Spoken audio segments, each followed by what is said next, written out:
आग के पास आ जाइए, क्योंकि आज हम एक ऐसी खौफनाक दास्तान की गहराई में उतरने वाले हैं जिसने 2005 में कोलकाता के पास बसे एक एकदम शांत से गांव की तकदीर हमेशा के लिए बदल कर रख दी। ये कहानी है परछाइयों के उस गांव की जहां रात होते ही सन्नाटा चीखने लगता था। जरा इमेजिन कीजिए, हवा में तैरती सरसों के तेल की वो जानी पहचानी मीठी सी महक। आमतौर पर यह महक घरों में सुकून का एहसास देती है ना? लेकिन इस कहानी में ये महक उस भयानक बुरे सपने की शुरुआत थी। खौफ की दस्तक से ठीक पहले ये सरसों की मीठी महक हवा में घुल जाती थी। तो चलिए इस खौफनाक सिलसिले की शुरुआत से बात करते हैं कि आखिर एक शांत से गांव में मौत ने कैसे अपने पैर पसारे। साल था 2005 या 2006। कलकत्ता के पास के इस गांव में काव्या नाम की लड़की की एक बड़ी सी जॉइंट फैमिली रहती थी। उनके पड़ोस में सौरभ रहते थे, जो उम्र में थोड़े बड़े थे और अकेले रहकर अपनी पढ़ाई करते थे। और फिर थी गीतांजलि, पूरे गांव की सबसे खूबसूरत नई दुल्हन। गीतांजलि को क्लासिकल आर्ट्स और भरतनाट्यम का गहरा शौक था। वो हमेशा पैरों में घुंघरू पहने रहती थी और उसके बालों से हमेशा सरसों के तिल की एक तेज महक आती थी। सब कुछ बिल्कुल नॉर्मल चल रहा था, लेकिन फिर एक सुबह काव्या के माता पिता सफेद कपड़ों में घर लौटे। पूरे गांव में अचानक मातम छा गया था। किसी को कुछ समझ नहीं आया कि एकदम से क्या हुआ, लेकिन गीतांजलि की बिना किसी स्पष्ट कारण के मौत हो गई थी। उसे गांव के पास ही बहुत जल्दबाजी में दफना दिया गया, और क्योंकि उसे अपने घुंघरू जान से ज्यादा प्यारे थे, इसलिए उसे उन्हीं घुंघरुओं के साथ मिट्टी में दफन कर दिया गया। अब मौत के बाद अक्सर खामोशी छा जाती है, राइट? लेकिन यहाँ खामोशी की जगह एक अजीब से खौफ ने ले ली। जैसे जैसे हफ्ते बीते, चीजें डरावनी होने लगीं। कुछ हफ्तों बाद ही लोगों ने गीतांजलि को अपनी ही कब्र पर बैठे हुए देखने का दावा किया। अगले महीने तक तो वो अपनी कब्र के चारों ओर गोल गोल चक्कर लगाती हुई दिखने लगी। और फिर एक दिन सुबह 4 बजे उसने हद ही पार कर दी। एक दूध वाले की सोचिए, जो तड़के अंधेरे में उसी रास्ते से जा रहा था। उसने गीतांजलि को वहां चक्कर लगाते देखा।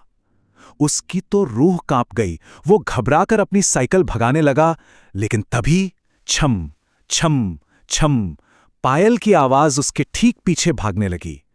वो मुड़कर देखने की हिम्मत ही नहीं जुटा पाया। दिल की धड़कनें बेकाबू हो गईं और अचानक पायल की वो डरावनी आवाज उसके ठीक कान के पास आकर रुक गई। खौफ के मारे वो दूध वाला वहीं साइकिल समेत बेहोश होकर गिर पड़ा।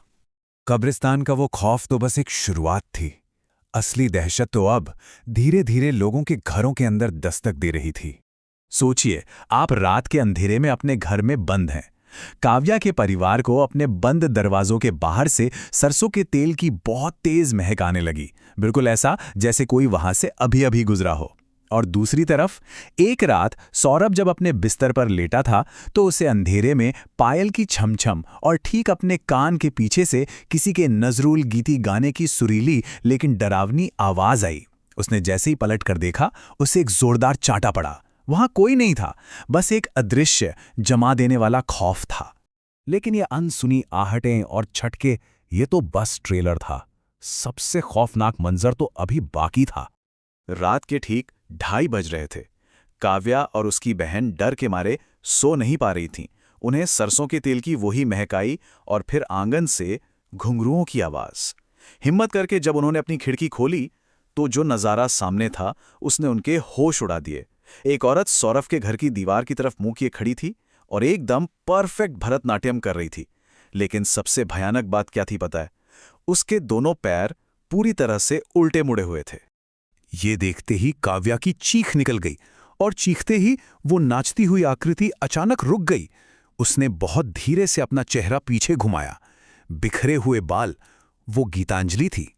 और पलक छपकते ही कोई इंसान जितनी तेज भाग सकता है, उससे कहीं ज्यादा खौफनाक रफ्तार से वो उनकी खिड़की की तरफ दौड़ी और जोर से खिड़की पर आ टकराई। और तभी अंधेरे को चीरती हुई बाहर से एक भयानक दर्द भरी आवाज आई, "अमार खून कोरे छे", यानी मुझे मारा गया है, मेरा खून हुआ है। दोस्तों, ये कोई मामूली भूतिया घटना नहीं थी। ये चीख इस बात का सबूत था कि एक मरी हुई आत्मा सिर्फ डराने नहीं आई है, वो इंसाफ के लिए तड़प रही है। ये एक कत्ल का गहरा राज था जो अब मिट्टी से बाहर आ रहा था। इस एक चीख ने सब कुछ बदल दिया। और इस इंतकाम का जो अंजाम हुआ वो सच में रोंगटे खड़े कर देने वाला था। इमेजिन कीजिए काव्या की दादी को, जो आधी रात को मंदिर से लौट रही थीं, तभी उन्होंने गीतांजलि को सड़क पर देखा। डर के मारे वो मंदिर के पायदान पर ही दुबकर बैठ गईं, आंखें फाड़े लगातार मंत्र जपती रहीं, और उन्होंने अपनी आंखों से उस रूह को बहुत ही खामोशी से सौरभ के घर के अंदर जाते हुए देखा। वो पूरी रात वहां से हिल तक नहीं पाईं। अगली सुबह जब गांव वालों को दादी ने ये बात बताई तो सब भागकर सौरभ के घर पहुंचे। दरवाजा अंदर से बंद था।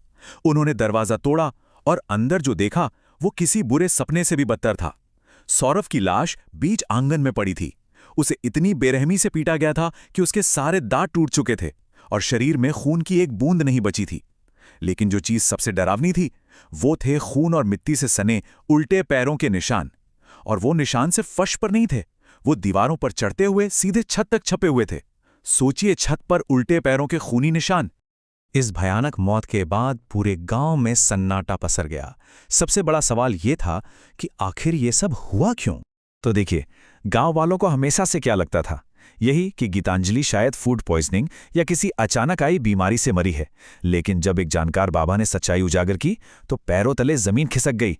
असली सच ये था कि सौरभ और गीतांजलि के बीच एक सीक्रेट अफेयर चल रहा था। जब गीतांजलि प्रेग्नेंट हो गई तो सौरभ ने जिम्मेदारी से बचने के लिए उसे धोखा दिया और बड़ी चालाकी से उसे जहर देकर मार डाला।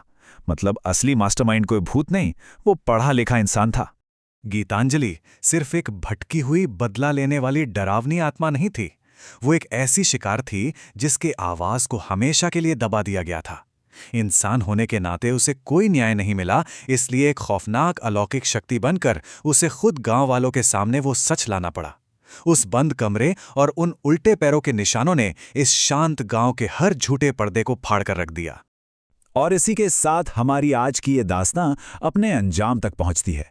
उस आत्मा ने अपना हिंसक इंतकाम तो ले लिया, लेकिन जाते जाते एक सवाल हमेशा के लिए उस गांव की हवाओं में छोड़ गई।